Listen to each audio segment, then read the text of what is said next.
एक समय की बात है, उदयपुर गांव में लीला नाम की एक मासूम लड़की थी, जिसे उसकी माँ बेहद प्यार करती थी। उसका जीवन खुशी से बीत रहा था, लेकिन एक दिन उसकी माँ गंभीर रूप से बीमार पड़ गई और कुछ ही समय बाद उसका निधन हो गया। लीला अब अकेली रह गई थी और अक्सर अपनी माँ को याद कर रोने लगती थी। उसकी हालत देखकर उसके पिता श्याम ने उसे समझाते हुए कहा, बेटी रोवो मत, मैं तुम्हारी माँ को वापस ले आऊंगा। सच में पापा? माँ कहाँ है? वो देखो, तुम्हारी माँ वहाँ है।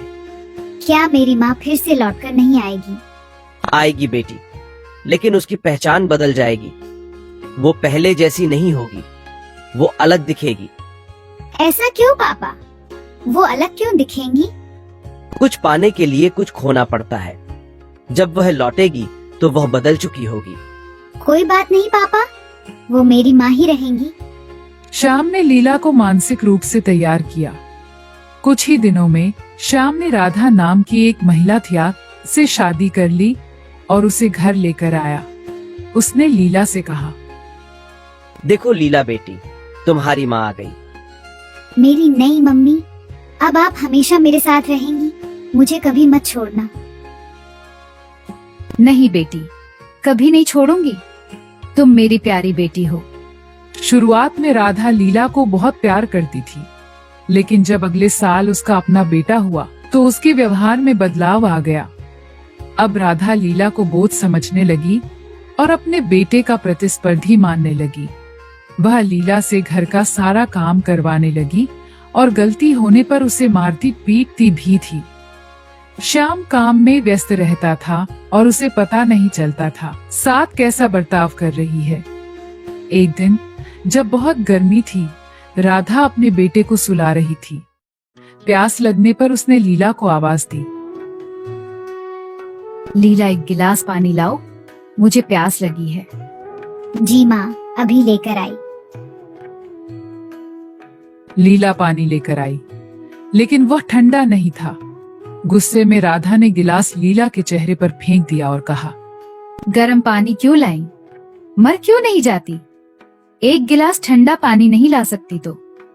गिलास लगने से लीला के चेहरे से खून बहने लगा। वह अपनी माँ को याद करके रोने लगी। उसी वक्त श्याम वहाँ आ गया। उसने लीला के चेहरे से खून बहते देखा तो गुस्से में आगबूला हो गया और राधा से पूछा, राधा, लीला के चेहरे से खून क्यों बह रहा है? मुझे नहीं पता, शायद गिर गई होगी। श्याम ने फर्श पर गिलास और पानी देखा और पूरी कहानी समझ गया। उसने राधा की पिटाई कर दी। अब राधा और भी ज्यादा नाराज हो गई और बोली, तेरे कारण मेरी पिटाई हुई है, मैं तुझे देख लूंगी। अगले दिन श्याम के काम पर जाते ही राधा ने लीला को सारा दिन बिना खाना दिए रखा। भूख से तड़पती लीला ने गिड़गिड़ाते हुए कहा, मम्मी, मुझे बहुत भूख लगी है, कुछ खा लेने दो। तू भूख से मरेगी, मैं तुझे खाना नहीं दूंगी। जा, गांव के बाहर बहती नदी में जाकर डूब मर। ठीक है मम्मी, मैं जा रही हूँ। लीला घर से बाहर निकली और नदी की ओर चल पड़ी। उसी दौरान राधा का 2 साल का बेटा चिंटू खेलते खेलते गायब हो गया। राधा उसे ढूंढने के लिए निकली और गांव वालों की मदद ली। सभी चिंटू को ढूंढने में लग गए, लेकिन वह नहीं मिला। शाम को जब श्याम घर लौटा तो राधा ने उसे बताया। श्याम घबरा गया और चिंटू की खोज में जुट गया। तभी उसे महसूस हुआ कि लीला भी कहीं नहीं दिख रही है। उसने राधा से पूछा, राधा, लीला कहाँ है? वो भी दिखाई नहीं दे रही हैं। राधा को अचानक याद आया कि उसने लीला से नदी में डूब जाने के लिए कहा था। वह चुप रही, लेकिन श्याम ने जोर देकर पूछा, बताओ राधा, लीला कहाँ है? तुमने जरूर उसके साथ कुछ की होगी। मैंने उसे नदी में डूबने के लिए कहा था। अगर लीला को कुछ हुआ तो मैं तुम्हें छोड़ूंगा नहीं। तूने मासूम बच्ची को मरने के लिए कहा। कैसी औरत हो तुम, इसलिए तेरा बेटा भी गायब हुआ। राधा को अपने किए पर पछतावा हुआ। उसे एहसास हुआ कि औलाद का दर्द क्या होता है। उसने भगवान से माफी मांगी और कहा, भगवान, अगर लीला मिल जाए तो मैं उसे कभी दुख नहीं दूंगी।